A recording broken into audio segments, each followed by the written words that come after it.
All right, and welcome to our first episode of this wrestling podcast, which doesn't have a name, and I don't know if we're going to give it one. But this is me, and I'm here with John Fisco, if you just want to introduce yourself. How's it going? I'm John. All right, and we both work for Darkstation, but this isn't really affiliated with them. We're just doing this on our own.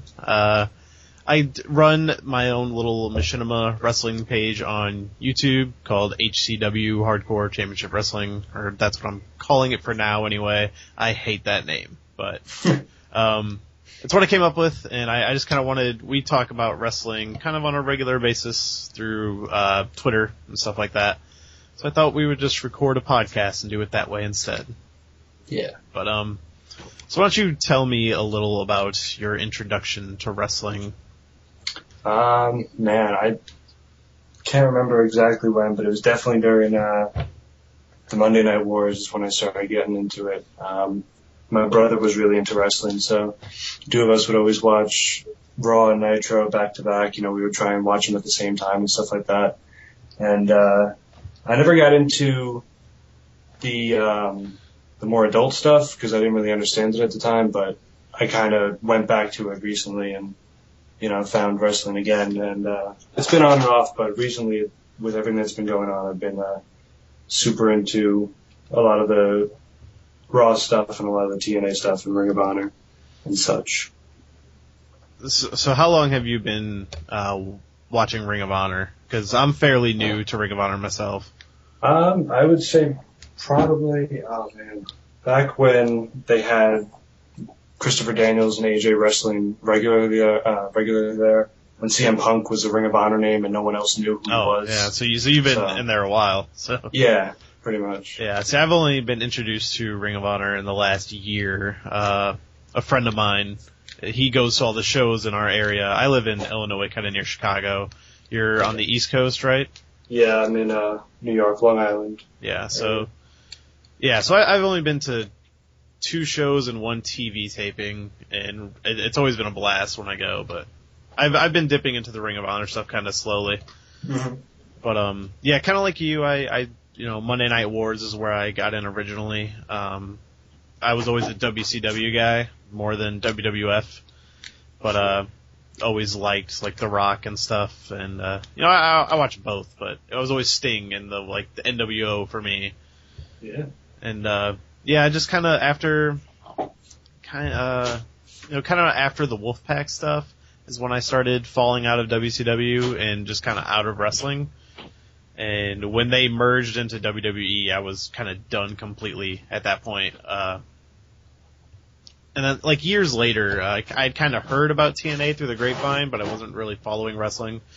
But kind of checked out some stuff online and saw that Sting was there and some other guys were there. I'm like, oh, that's pretty cool. But it was only in 2011 that I got really bad into it. I just happened to turn on an episode one night. I'm like, yeah, I'm just going to check and see what this is about. And happened to be an episode where Sting came back and beat Jeff Hardy for the World Heavyweight title. So I was just instantly sucked in. And I would say 2011 was their best year in a while. So they had some great stories going that year. Definitely. Yeah, I mean, I've been really bad ever since. I mean, I played every wrestling game now, and I kind of did before, but my DVD collection has been extended quite a bit in the last year. Yeah, this year especially for me. Oh yeah, I just ordered 2 more the other day. I ordered Money in the Bank from 2011 because that was a great CM Punk John Cena. That was when he left the company after he won the title. It was fantastic. Great match. Yeah, and then I ordered the Royal Rumble from this year because I actually like the Royal Rumble. Yeah, a lot of people give it crap, but I enjoy the Royal Rumble. Yeah, a lot of people complained about the CM Punk and Rock match, but I thought it was just fine. I mean, a people's elbow is kind of a weak finisher nowadays, but it was still just a great match. His body doesn't let him do anything else anymore. No, and that showed at WrestleMania this year when he got injured, right away, so. That's so Rocky. Yeah, I mean, that could possibly be The Rock's last match, so. That's alright. Yeah, I'd be okay with that. I have the Rock's Most Electrifying Man in Sports Entertainment DVD, and that's really all I need. There you go. which, I mean, if you're a Rock fan, I suggest is a must-own. But I also got the CM Punk Best in the World on Blu-ray, which I got. I think that's a must-own for anyone that watches wrestling. Oh, man. That is, I usually don't watch the biography part, but I could not turn that off. Like, and CM Punk's from Chicago, and I'm from Chicago, so there's some hometown love for sure, but I've never watched an interview like that and just been like, oh my god, me too, at like almost everything he said.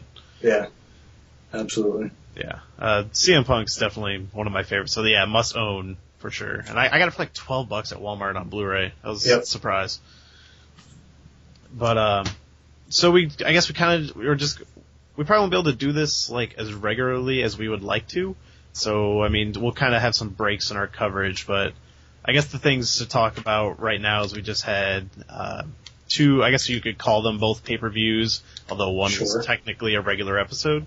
Yeah. But we had Money in the Bank and Destination X between WWE and TNA. So you watched Money in the Bank. I missed it. I was working. Otherwise I probably would have, went to B-Dubs or something and watched it, some Buffalo Wild Wings and joined in on all those maniacs. That's right. But, from what I hear, it sounded pretty good. Money in the Bank's one of my favorite pay-per-views, so. It was definitely, I mean, it had the potential to be kind of not so great, especially with the World Heavyweight Money in the Bank. A lot of people were thinking that was going to be like a not so great match, but I thought that one actually turned out really well. Damian Sandow's turn at the end was really good. They definitely built that up well, and Cody seemed to be getting a lot more chance than ever before, which was strange, but at the same time it fit the ending of that match. Yeah, and Cody Rhodes and Damian Sandow are two that I've never really latched onto. And, you know, I'm a little bummed that Damian Sandow won, but it sounds like the win was pretty awesome, so I'll give him that. Definitely. Man, what else happened at pay-per-view? Curtis Axel defeated The Miz, which I haven't been real big on Curtis Axel. I feel like they gave him a title way too soon. They're giving him like the biggest push. I don't understand it. Like, he's not bad, but he's just still a little green, and it's just really obvious. It's strange because he's given the same treatment that the Usos are getting, where they're just thrown into like these big high-profile matches. Not that, I mean, the Usos wrestled the Shield on like the pre-show, which was sad.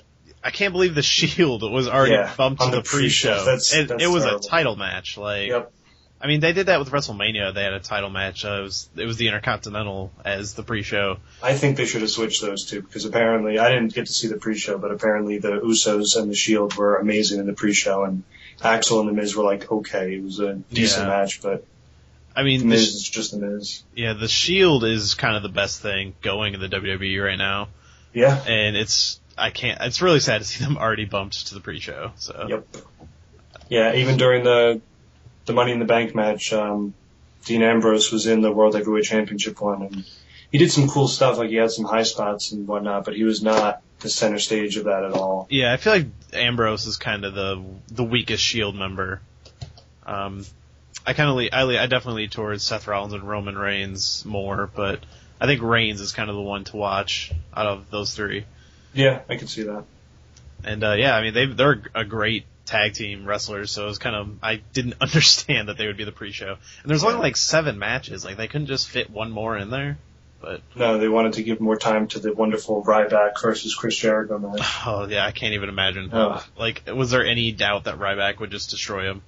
Yeah, I mean, Jericho made that match because he's the only one that knows how to wrestle, but I am not a fan of Ryback. I do not enjoy the Ryback. No, to me, wrestling kind of breaks when you have these all-imposing characters. Like, it's kind of the problem with Mark Henry and The Big Show. Yeah. Is that you can't really put someone like CM Punk up against them and expect it to be believable. I mean, him and The Rock even. The Rock's huge now, so they really had to sell that one, and I thought they did a good job there. But putting him against someone like Ryback or, you know, Mark Henry just doesn't work.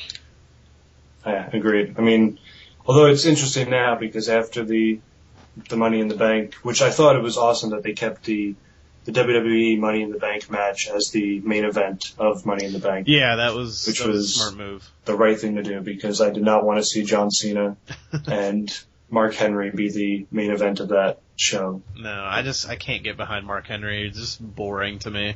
Yeah. It's getting old. Yeah, I mean, people like Mark Henry and Big Show. It's just, I'm surprised they're still wrestling, honestly. And Big Show's supposed to return at some point soon. Yeah, I'd heard that. I don't know. I feel like they're past their prime. It's time for them to do something else.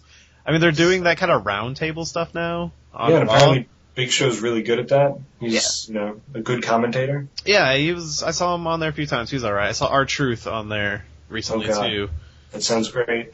And I think it was like R-Truth, Big Show, some of the other just random announcer guys, and I think The Miz might have been on one of those, too. Okay, yeah, I can see that. But, I can't remember. I think it was Extreme Rules or The Miz. I'm gonna have to, or Extreme Rules or Payback. I'm gonna have to look this up real quick. But it was the one that had the triple threat match for the Intercontinental title. Okay. Between Curtis Axel. Yeah, it was Payback. The Miz was bringing it in that match. Yeah. Like, oh man, I'm not a huge Miz guy. I've been starting to come around to him in the last couple months. But man, that match, he was just all over the place, and he was selling it and just taking everybody down, and then Curtis Axel snuck the win in that one. Yep. But I was really impressed. Yeah, The Miz is definitely, he's definitely a lot better in my book than he was back when he was WWE champ, which I thought was crazy that they would ever put that title on him. But, yeah. Lately he's been doing a lot of stuff. I like him and Curtis Axel working together. I wish they would put in, maybe Wade Barrett and some other guys more often, but The Miz is fine. I like him. Yeah, Wade Barrett is another guy who's just constantly getting undercut.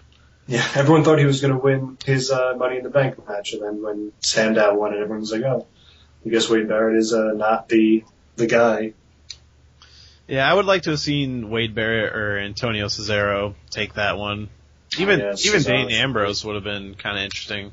Just give the Shield a ton of power, Exactly, to have them have that, that 8-ball whenever they want to use it. Yeah. But I don't. But Sandow just carries it around with his beard. Is that seriously what he's doing? He wears a suit, he's got his giant beard, and he just carries it around like it's, the Bible. Oh, jeez. Yeah, I should point out I haven't caught Raw in a few weeks. I usually work Monday nights, so I usually have to try to catch a repeat or something.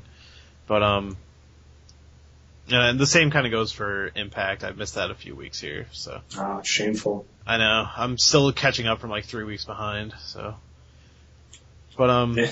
I guess really to mention on Money in the Bank, Ziggler lost again, which is a shame. Another guy I've come around to a lot in the last few months. But yeah, definitely. Yeah, his match at Payback was not that great either, but.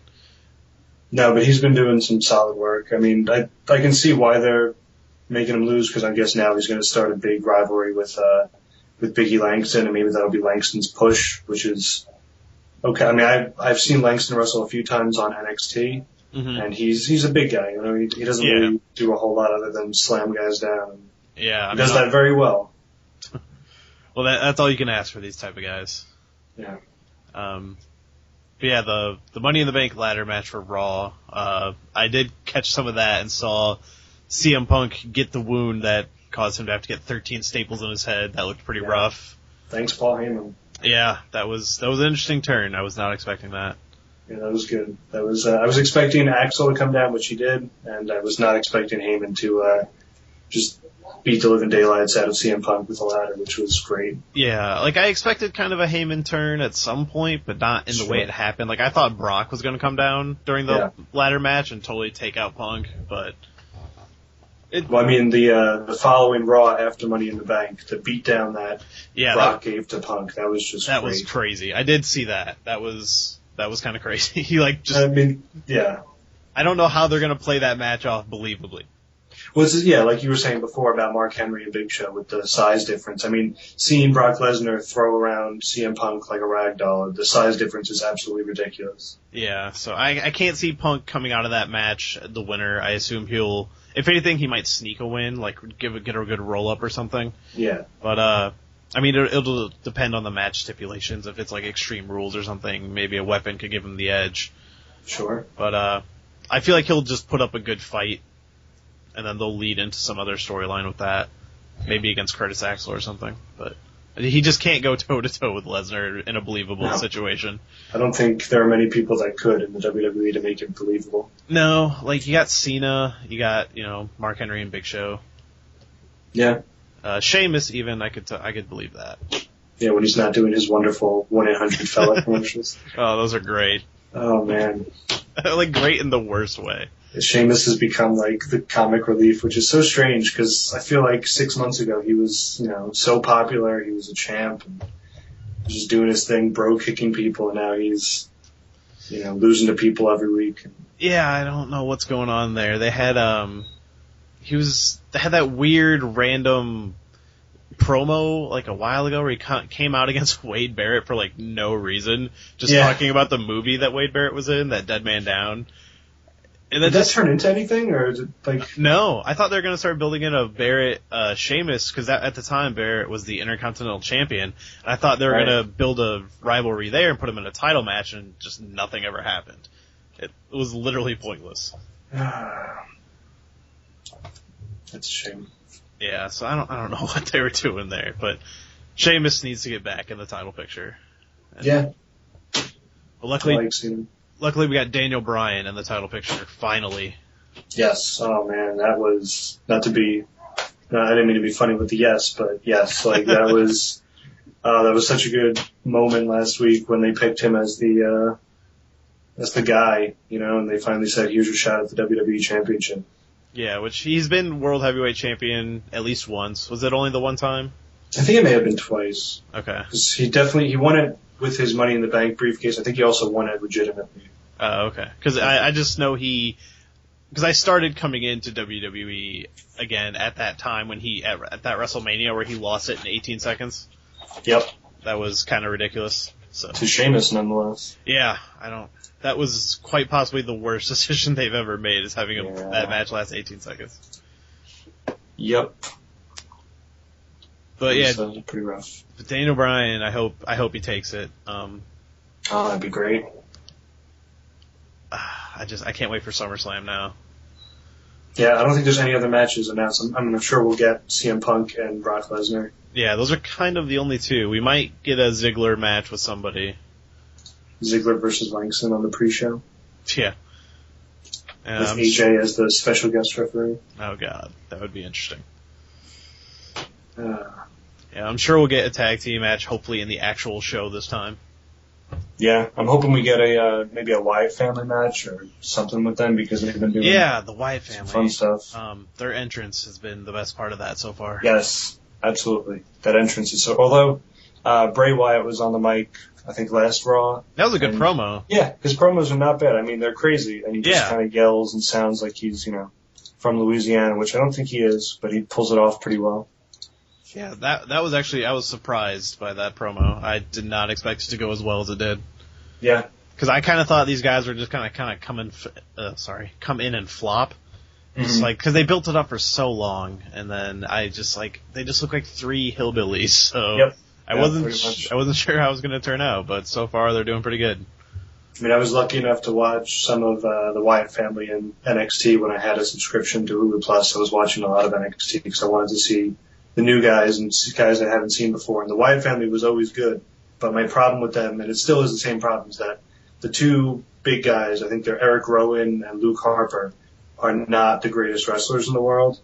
Yeah. So they can do those run-ins really well, where they run in and they beat a guy down, and then Bray cuts a really good promo. But besides Bray, I don't think the other two can wrestle. I mean, Bray, he's pretty good. He's like a third or fourth generation superstar, and he's definitely got some good moves for a big guy. But the other two are just like very average big dudes that are just good at pounding you in the back, and that's about it. Yeah, it kind of reminds me of like Doc and Mike Knox and TNA. Yes, very similar. They're just kind of there. Yeah, or not Doc anymore, but yeah, that's actually kind of a bummer. Doc was one I would like to have seen stay. Yep, he was kind of doing his own thing, and he was, messing with Kennedy about the vice presidentship, and now he's gone. Yeah, I don't. So, I mean, do we have anything else to say about Money in the Bank? Rob Van Dam came back to WWE. Yep. Which, he hasn't. I feel like he's kind of been fading out the last year in TNA, so hopefully WWE can breathe some life into him. But it's tough to watch him wrestle because the last time I saw him wrestle before the Money in the Bank was when he lost the championship to Kenny King, and it was basically because he went to do it was the springboard moonsault or a 5-star, and he like slammed his face into the ground and was basically passed out, and Kenny King just pinned him for a 3 count and won the championship that way. Yeah, it's been pretty hard to watch. I think the last good match I saw with RVD was his match against Jerry Lynn in 2012. That might have been Destination X. I can't remember, but he faced him in Full Metal Mayhem or whatever. Yeah, those two. Oh, it was crazy. They're always great together. He did his whole, coast to coast with the chair. That was awesome. Yeah. Yeah. Hopefully he gets more into it in WWE and it's not just him getting old. Yeah, I mean, if last week with him and Jericho was any indication, those two put on a pretty good show, so. Yeah, I mean, Jericho and RVD, those guys have been there a long time, so I can assume they work pretty well together. I need to catch up on that match. Yes, absolutely. But I guess we can move into what's left of Impact Wrestling, considering 7 people now, I think, are gone. Yeah, sounds about right. Which a lot of those I didn't really mind, Joey Ryan was kind of disappointing because they could have done more with him. Yep. Christian York was probably the biggest disappointment for me, next to Crimson. Yeah, those were definitely I can see why they got rid of them because they were very much potential superstars and they hadn't been doing anything on TV lately, but they could have been future guys. I mean, yeah. Crimson just needed some mic work and York, I hear about every time I read any sort of independent wrestling thing. York's name always pops up, so to see him. Yeah, and he's been great. When he first came in, they did a open fight night, and he challenged Jeff Hardy, who was the champion at the time, and it was an amazing match and a great introduction for him. Yeah. And Crimson, he had a really great year up until I guess it was Slammiversary of last year, is when he finally lost his first match because he was undefeated for the whole year. And, he was kind of disappeared since, came back for one episode and lost to frickin' Joe Parks. That was terrible. That was the worst way to bring him back, is to have him say, I was undefeated for so long, now I'm going to fight this terrible gimmick and I'm going to lose to this terrible gimmick. Yeah, which, the Joseph Parks stuff's pretty dumb, but I was coming around to it as being funny. Yeah, he's definitely funny. But that was the stick in it for me was they took it too far, and having him in the Bound for Glory series is too much. Yep, I agree. And I mean, even now, the Bound for Glory series the last 2 years, I've loved it, and I thought it was a great idea, but I just feel like it's too long now. I feel like they could just shorten up the tournament, because it's kind of getting in the way of storylines. Yeah, definitely. I mean, it makes for a lot of good matches every week, but yeah, it seems to just be. I mean, at this point, it seems ridiculous because if you look at the standings, Magnus has 49 points and everyone else is in the teens. Yeah, this year I just felt like I'm just not into it. It feels like they're not into it either. No, it just seems to be a lot of here are 2 guys that you want to see wrestle. Yeah, which is great because I mean, this week coming up, they're going to have Hardy versus Styles, so that should be a great one. And this past week we had, what was the first match of Destination X was Rude and Aries, which was, those two work so well together. Oh yeah, and they were so great as a tag team too for that reason. But yeah, Austin Aries and Bobby Roode, there's a kind of a rematch of last year's Destination X where Austin Aries cashed in on Plan C and beat Bobby Roode to become the champion. That's right. In such a great match. Aries is my favorite guy in Impact right now, next to Sting, just because he will always be my favorite in my heart. But as people who are actually wrestling well, it's Aries all the way. Aries is great. Yeah, it sounds like Destination X. They dipped in for some talent. Sanjay Dutt was there. Homicide was back, which he's been in Ring of Honor and kind of around for a while. And then the main event was Sabin facing Bully Ray, but we'll get to that. So I still have not caught up on Destination X. You saw it. Did. So overall, you say it was pretty good? Yeah, I think they definitely delivered on the X Division matches. It's weird that they do all triple threats for the X Division matches. I don't like that new rule. I mean, because then it just becomes the triple threat title, which is not a title I would want to see. But, I mean, it makes for some good matches, especially when they're doing it as an actual triple threat and not just two guys wrestling and the other guy laying on the mat because he got knocked out somehow. Yeah, triple threat matches should be kind of here and there, and it's only for the guys who know how to manage a triple threat. Yeah, definitely. I mean, they were good matches though. Sanjay Dutt somehow won his, which was super surprising because he was facing Williams and Homicide, and I was like 100% that Homicide was going to win, but yeah, I'm actually surprised he didn't as well. Glad to see Sanjay Dutt take it though. That dude is amazing. He's always been one of my favorite in the X division. Tenay kept calling him the best X division wrestler to never win the championship, which I definitely agree with. Oh, absolutely. I can't believe he's never won, honestly. But his moonsaults are beautiful. Oh, and I just watching him flip and stomp a dude on the chest just gets me every time. That was a sickening ending too. It looked really good. I can't believe nobody's like died from that yet. Yeah, that seems to be a move that WWE would not be happy with. I'm surprised TNA lets it go. No, and they did that at Slammiversary too with the pile driver.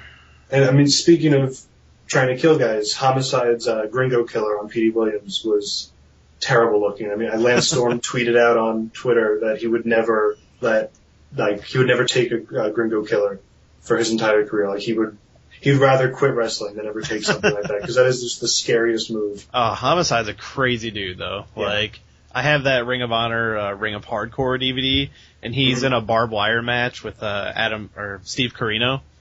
Okay. And man, those guys, it's rough.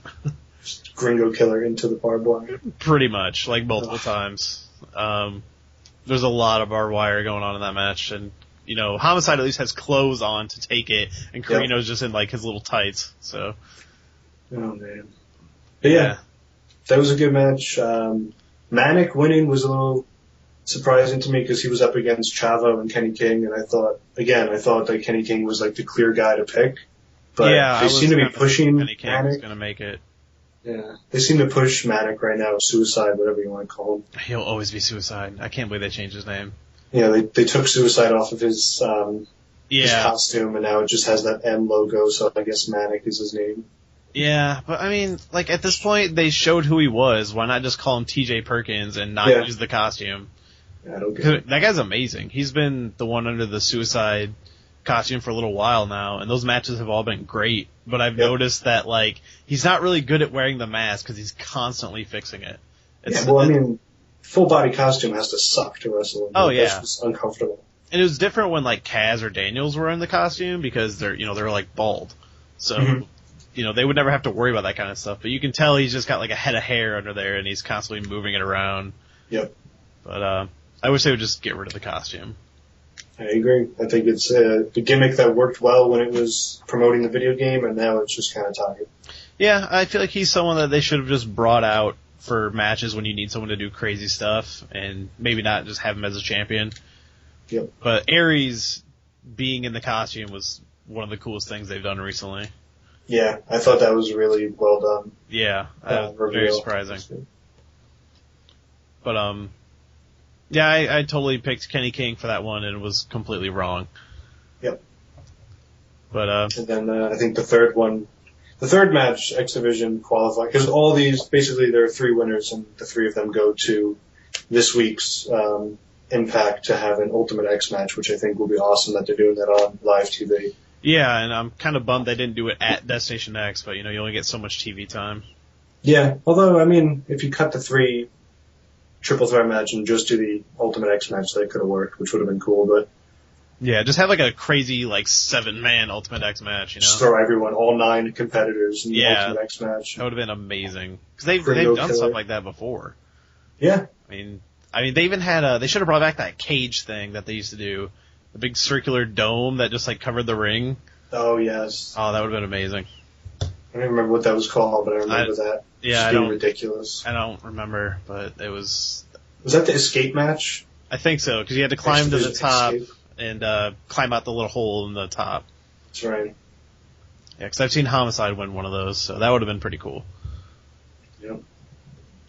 But next week we'll get our new X Division champion with our stupid new X Division belt.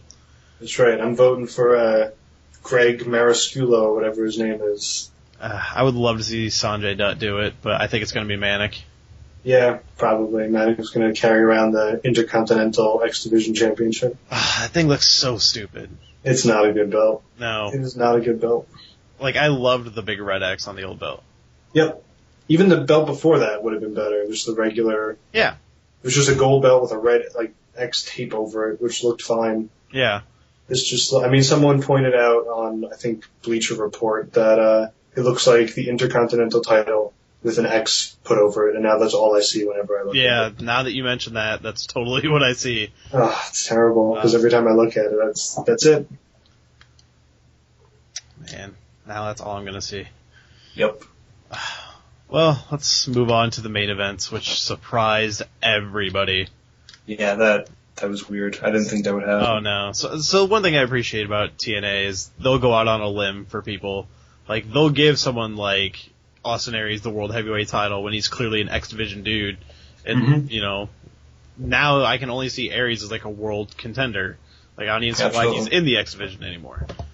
But, now Chris Sabin has done the exact same thing, where he cashed in just like Aries did last year and beat Bully Ray in what sounds like an amazing match. Unfortunately, I haven't seen it yet, but I might watch that tonight, actually, because I have that episode.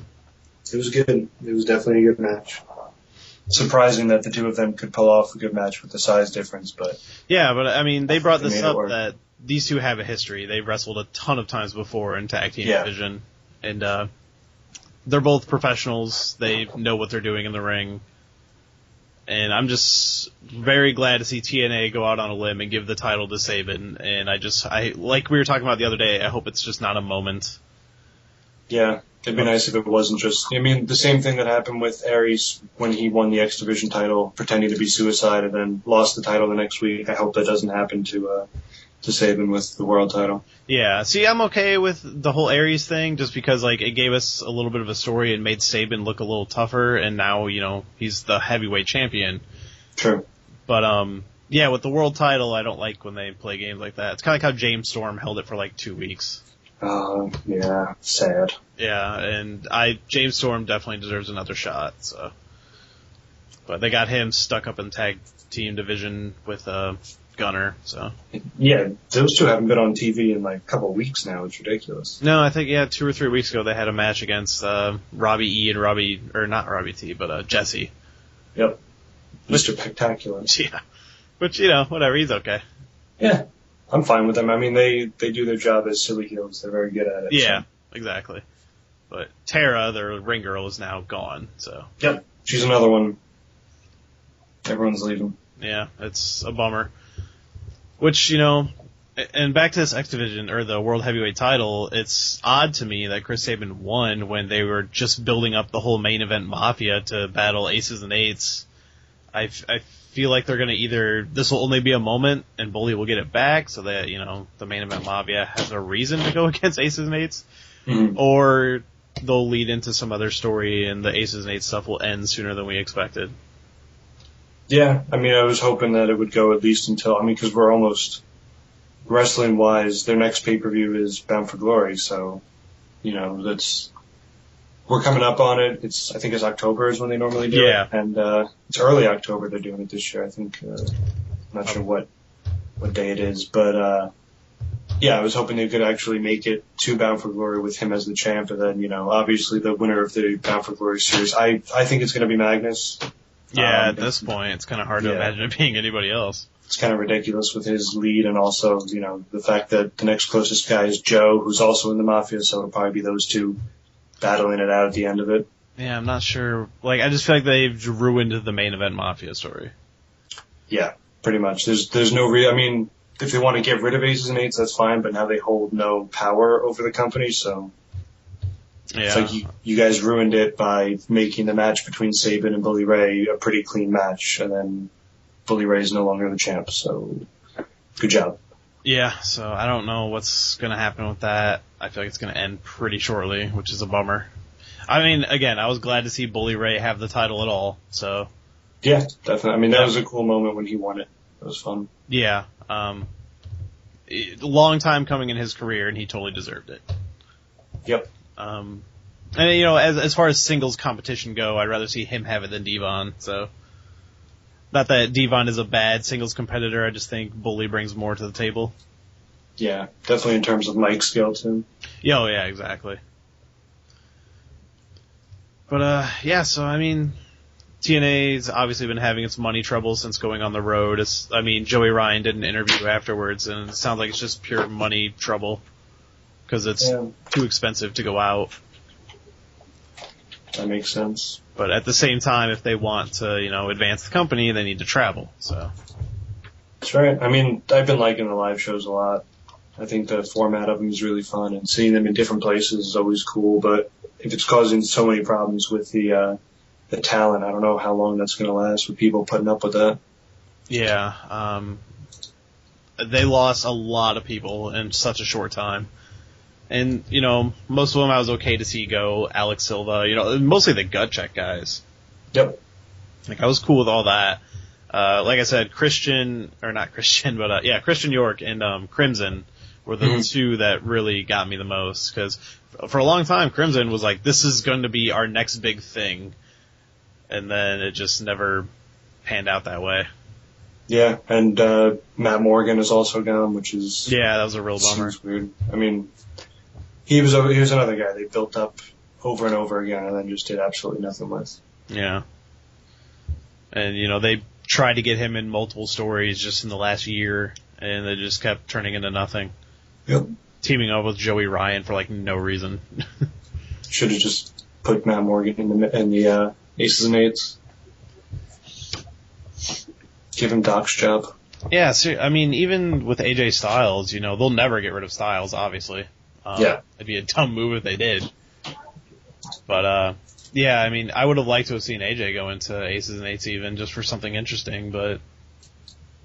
Yeah, his dark, edgy gimmick seems to be petering out, too, a little bit. It's like, he did the whole thing where he was going to pick someone's side, and he didn't pick anyone's side. He's kind of like the old Crow Sting, but now he's just not really doing anything. No, just wrestling and destroying people's ankles with that killer-looking submission move. Oh, man. His matches are so good. Yeah, Styles... I cannot wait for Styles and Hardy, so... Yeah.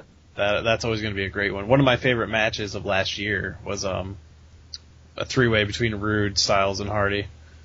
Mm-hmm. And that was really good. I'm waiting for Aries and Styles, because that hasn't happened on TV yet. Really? Yeah, I don't think it has. None that come to mind. Wow. Because I think AJ was kind of out of it by the time that Aries was champion, and then he did his whole can't compete until Bound for Glory of this year or whatever. Mm-hmm. So, yeah, I don't think they've ever had a match on TV. Huh. They definitely have at house shows, because I've seen them tweeted out before. But. Yeah, and back when the two of them were working in Ring of Honor, they used to wrestle, all the time, so... Yeah. So, I don't know, maybe they'll pull it out for something big later in the year, hopefully. I can't wait for that one, so... Yeah, I think I'm gonna wait for a nice rematch between Jay Bradley and Hernandez, the real two top competitors of the Bound for Glory. I can't believe they put Jay Bradley in this thing. Over Sam Shaw, especially. I really was into Sam Shaw. Yeah, Shaw was cool. He definitely had a lot of... Bradley, was he a gut check guy? I know... Yeah, he was the gut check guy who, won the tournament to get in to Bound for Glory. And he beat Brian Cage, who, when they competed, I thought Brian Cage was much better. Yeah. That's interesting. It's amazing they're even still doing gut check when they can't afford to hire anybody, obviously. Yeah. So they're still doing it and then just telling people no. Just have to tell everyone no. Oh, there's been so many good gut check guys, too. They had, Adam Pearce was on there. Adam Pearce, that's who I was thinking of, yeah. The match that they had, him and whoever the masked guy. I did not like Magno. He was botching moves left and right. He was okay, but yeah, it was a freaking botchamania up in there. Oh, man. And then they told Adam that he wasn't, fit for TNA. I was just like, okay, all right. Yeah, I wonder if that was purely we'd love to have you, but we don't have the money. Because now that we see what's going on, maybe, that kind of played into it. Yeah, that's true. But, yeah, I can't believe they couldn't go with one of those guys at least. Or the fact that Adam Pearce didn't even make it to the judgment. They kicked him out first for Magno, and then told Magno no. Magno. It's just TJ Perkins in another mask. Yeah, seriously. Except T.J. Perkins has been really good. Yeah, T.J. Perkins is great. No disrespect towards him at all. I'm a fan of T.J. Perkins, Manic, Suicide, Puma, whatever you want to call him. It'll always be Suicide to me. That's the only thing I can see with that face. Yeah, until he unmasks himself and becomes the guy who gets bucked by the system because he's always wearing a mask. Yeah. He wants to be a real man now. Hopefully they can see through the dumb decision they made and just take off the mask. Just let the guy wrestle. Yeah. But, I guess we can talk about a little bit of Ring of Honor. I haven't been able to keep up with a lot of it. There's a show coming to Chicago Ridge in October that I'd like to go to, but I'm not sure I'll be able to make it. Okay. Because it's right around me and my girlfriend's anniversary, so money might be tight. But they always just use that as the anniversary present. Yeah, she hates totally into it. She hates wrestling, but she did go with me to the TV tapings, and I'll be forever grateful for that. So yeah, I got to meet Jay Lethal and get his autograph, and that was awesome. And the Briscoes. Yeah, actually, yeah. Oh, the Briscoes. Yeah, which I don't know what's going on with them. They are the topic of hot wrestling conversation. Yeah, so Jay, they had their match, and they supposedly both got so injured that they couldn't compete. And the rumor is, they're done, from what I understand, that they were gonna leave and do some other stuff. I heard they were gonna open up a gym, but yeah, they stripped Jay of the title, and now they're holding a 16-man tournament. 16, yeah. Yeah, which they got some good guys announced for it, and some questionable guys. I would have sworn Matt Hardy would have made it in there, but he didn't. Nope. I was a little surprised by that, considering he was supposed to have a title shot, I thought. So. Well, yeah, he was, I believe it's up on their website now on ROH TV. He was the guy that, supposedly injured Jay Briscoe so badly that he couldn't come back. So I don't know why Hardy wouldn't be in the tournament, but. Yeah, it seems a little suspicious. Maybe they'll run a story for that, but yeah, Brian Kendrick, he's back there. Yep.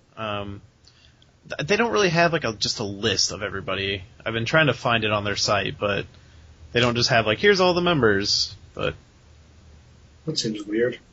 Not that I've been able to find anyway. I know there's some other guys. Adam Cole, I believe, is in there. Yeah. A lot of the ones I expected, but the biggest surprise to me was Mark Briscoe. Yep. There you go. They kind of came out and said that they're pretty much done, and that there's speculation that they could have been going to WWE, and they were seen at a house show, and then all of a sudden, I think my theory is that they're probably kind of going to step out of Ring of Honor for a while, Jay especially, but I think Mark's just kind of in there to keep it interesting, and I don't think he's there to win. I just think he's there to have someone in the tournament and kind of have that connection to the title. Gotcha. Maybe it could come down to him and whoever they want to win it, but if they're actually going to be leaving, that's kind of the way I see it. Yeah. Well, okay. I actually found their little tournament picture of all the people in it. So looks like Mark Briscoe and Adam Cole in the first round. Should be pretty good. Lethal and Dutt. So I guess Andre's working with Ring of Honor as well, which is cool. I have no idea who these guys are. Tommaso, I can't pronounce that last name, but Ciampa. I think they're the New Japan guys that they've been bringing in, probably. Okay. And then it looks like the winner of Silas Young and Adam Page were the two of their younger dudes, which is cool. I like Silas Young a lot. He's got a good mustache, so he gets my vote. Is that the guy that comes out with the shiny coat or? Yeah, he's got robe the Ric style robe. Yeah, that dude for no reason. Yeah, that dude's interesting. Yep, he's a weird dude, but I like him. Yeah. Michael Bennett versus B.J. Whitmer, which should be great. I like Bennett a lot. Yeah, B.J. Whitmer's pretty good too. Yeah, Whitmer's great. Carl Anderson versus ACH, which seems really weird. But ACH is so good though. Yeah, no, ACH is tremendous. And Carl Anderson, I got to see him last time I saw Ring of Honor. He fought, I don't remember who, Roderick Strong. He fought Roderick Strong in a special challenge match. And he was good. He's apparently a big New Japan guy, so that should be fun. Paul London, who's, back for this thing as well, which is cool, versus Michael Elgin. That should be fun. Yeah. Although Elgin will probably just Destroy it. power bombs all day. Matt Taven versus Roderick Strong, and Brian Kendrick versus Kevin Steen. I'm glad to see Kendrick back somewhere. I miss him from TNA. Yeah, Kendrick's great. Really excited for Jay Lethal and Sanjay. That will be a good one. Yeah, what is that? That is July 27th, it looks like. Yep, Providence, Rhode Island. All right. Just trying to see if what's the show that's going on in Chicago? Is that the All Star Extravaganza? Or is it just like a... No, it's in October, so it doesn't look like it's okay. any of this first round stuff. It's going to end up being the finals in October, and you're going to have to decide between... Don't joke. It's going to be like Jay Lethal versus Brian Kendrick. Don't even kid, because I'll have to go. Just be this terrible push and pull of wrestling. Maybe I can just convince her to go. She had fun at the TV taping for a little while. Those are long, so we didn't stay the whole time. Yeah, and they did a good job with the pay-per-views, though. Oh yeah, I went to the 11th anniversary show, and that was phenomenal. I just got that DVD in the mail the other day. Oh, nice. Yeah, that was only my second pay-per-view going to, and the first one I went to was Death Before Dishonor 10, I think, which I also have. That was the main event, Rhino versus Steen, and it was good, but overall kind of lackluster. Sure. It was me and my friend's introduction to ACH, though, so that was pretty good. That was I think that was his first match, actually. I was going to say, that's probably right around the time you started, because he's relatively new. Yeah, cause I'm pretty sure he was introducing ACH. He faced Kevin O'Reilly. Okay. It was a pretty good match. He impressed, and he continues to impress.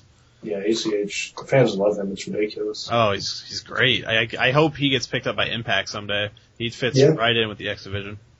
He definitely does. But, so Ring of Honor's got some stuff going on. I always love a good tournament, so. Yeah. Hoping it works out. Turns into something interesting. Clearly the real news in wrestling is, that Total Divas show is starting soon. Oh, God, so, yeah. I mean, with the Bellas, and I think they're kind of the main focus. Oh, yeah, because that's what I want to see is more diva drama. Yeah, I've never been big on the divas because I think the knockouts can actually wrestle, but I don't know. I'll watch a wrestling reality show. Why not? So Total Divas, the only way you can see Tyson Kidd on WWE television anymore. They're going to show his wedding, apparently. Oh, God. That should be interesting. Oh, boy. But I think that's kind of all I got to talk about, unless you got anything you want to add? No, I'm good. All right. Well, this was fun, and we'll try to do this again when we can. Our schedules kind of prevent it. But thanks for listening, and we'll talk some more wrestling soon. So long. Have a good one.